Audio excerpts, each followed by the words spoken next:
Hi friends, welcome to icon kitchen. ఈరోజు మీకోసం పెసరపప్పు టమాటా ఎలా చేసుకోవాలో చూపిస్తాను. దానికోసం ముందుకు ఒక బౌల్ తీసుకొని పెసరపప్పుని వాటర్ పోసుకొని నానబెట్టుకోవాలి. ఒక 10 నిమిషాలు అట్లా నానబెట్టుకున్న తర్వాత మంచిగా 3 సార్లు కడుక్కుంటే స్మెల్ అనేది పోతుంది. ఆ తర్వాత స్టవ్ మీద ఒక బగోని పెట్టుకొని దీంట్లోకి ఒక 2 పావుల దాకా ఆయిల్ని వేసుకోవాలి.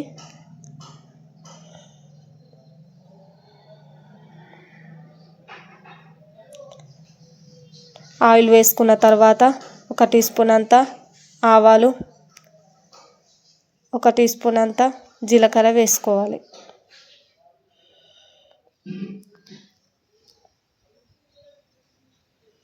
ఆవాలు చిటపటమన్నాక దీంట్లోకి ఒక 2-3 వెల్లుల్లిని మంచిగా దంచుకొని వేసుకోవాలి. అల్లం పేస్ట్ వాడొద్దు, వెల్లుల్లి వేస్తేనే టేస్టీగా ఉంటుంది. ఇవి కొంచెం ఫ్రై అయ్యాక దీంట్లోకి 2 లవంగాలు వేసుకోవాలి. కలుపుకున్న తర్వాత ఆనియన్స్,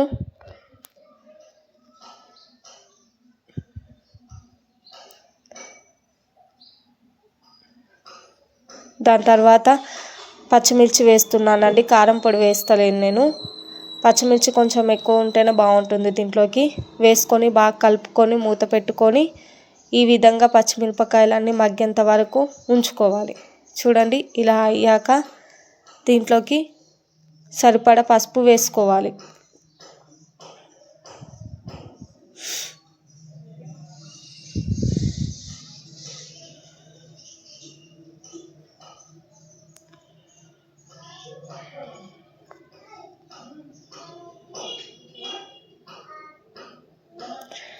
వేసుకున్న తర్వాత ఒకసారి కలుపుకొని ఇప్పుడు దీంట్లోకి 1 కప్పు దాకా టమాటాలని వేసుకోవాలి.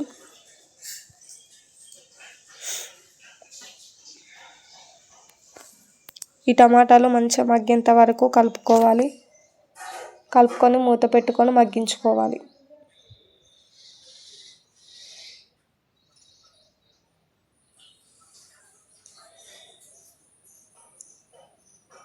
ఒక 3 మినిట్స్కి మగ్గిపోతుందండి. చూడండి, ఇలా అయ్యాక దీంట్లోకి ముందుగా నానబెట్టుకున్న పెసరపప్పుని వేసుకోవాలి. పెసరపప్పుని మాత్రం మంచిగా కడుక్కోవాలి, లేకుంటే స్మెల్ అనేది వస్తుంది.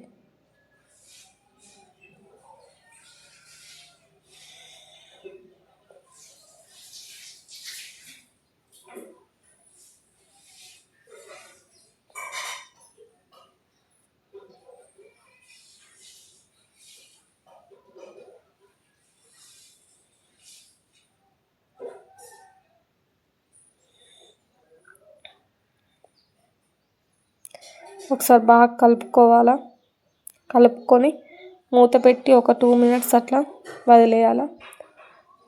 అప్పుడు పప్పు అన్నది మంచిగా మగ్గుతుంది. చూడండి, 2 మినిట్స్కి ఇలా అవుతుంది పప్పు.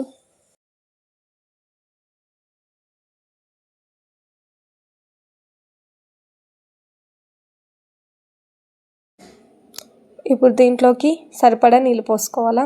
ఎక్కువ వాటర్ పోసేస్తే మరీ మెత్తగా అయిపోతుంది పప్పు. కొన్ని పోసుకోవాలి. పోసుకున్న తర్వాత మూత పెట్టి పప్పును ఉడికించుకుంటే సరిపోతుంది.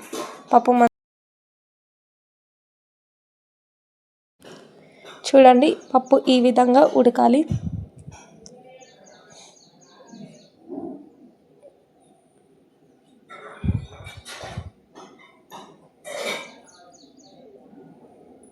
చూడండి, ఇలా అయ్యాక దీంట్లోకి కొద్దిగంత ధనియాల పొడి,